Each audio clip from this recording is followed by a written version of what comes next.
আপনারাই আগামীর বাংলাদেশ, আপনারাই বাংলাদেশের সম্ভাবনাময় আজকের এই লাখো তরুণ মুখ। আপনারাই বদলে দিতে পারেন আগামীর বাংলাদেশ।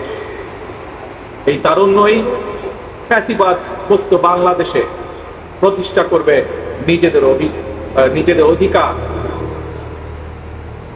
নবীনের প্রজ্ঞা, পরামর্শ আর তারুণ্যের শক্তিতে ইনশাআল্লাহ নির্মিত হবে ৭১ থেকে ২৪ পর্যন্ত লাখো শহীদের আকাঙ্ক্ষার সেই প্রত্যাশিত বাংলাদেশ।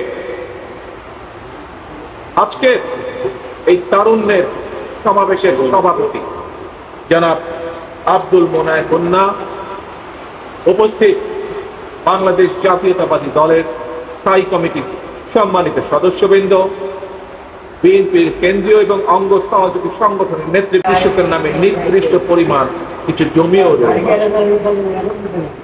যেসব বর্গা চাষী কিংবা কৃষক তাদের নামে থাকা জমিতে বছরে একাধিক ফসল ফলাতে গিয়ে আর্থিক সংকটে পড়েন, এমন কৃষকদেরকে কমপক্ষে একটি ফলনের সম্পূর্ণ খরচ রাষ্ট্রীয়ভাবে দেওয়ার পরিকল্পনা,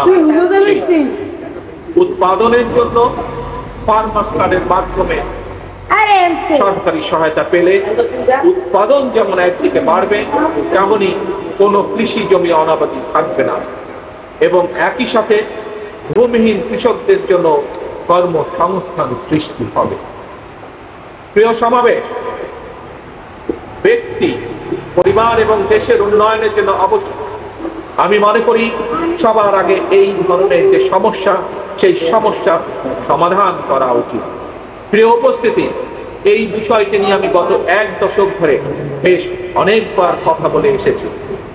বিএনপি মনে করে প্রায়োরিটি বেসিসে দেশের আইটি, এন্টারপ্রেনার, ই-কমার্স সেক্টর এবং ফ্রিল্যান্সারদের সুবিধায় পেপালের মতন আন্তর্জাতিক গেটওয়ে প্রতিষ্ঠান সুবিধা বাস্তবায়ন করা উচিত।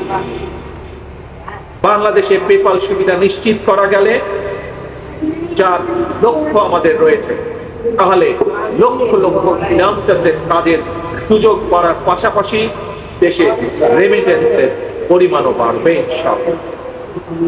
প্রিয় তরুণ প্রজন্মের ভাই ও বোনেরা, প্রতিকারের চেয়ে